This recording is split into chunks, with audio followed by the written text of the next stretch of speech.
Kami tidak mensia-siakan sumbangan daripada tuan-puan semua. Alhamdulillah, di belakang saya ini bangunan kompleks Akademik Ma'had Darul Quran sedang dalam pembinaan. Berkat sokongan dan sumbangan daripada para penyumbang, alhamdulillah, lantai 1 telah pun kita siapkan dan perjalanan ini tidak terhenti di sini sahaja. Hari ini pembinaan sedang bergerak untuk lantai 2 pula.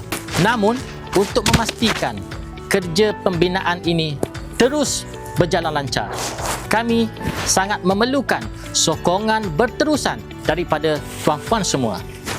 Setiap ringgit yang tuan-puan infakkan bukan sahaja untuk pembangunan kompleks Akademik Ma'had Darul Quran ini, tetapi menjadi saksi kebaikan di sisi Allah Subhanahu Wa Taala. Jom sama-sama kita teruskan infak untuk pembinaan lantai 2 kompleks Akademik Ma'had Darul Quran Rusila ini. Insya-Allah amanah anda semua kami akan jaga sebaiknya.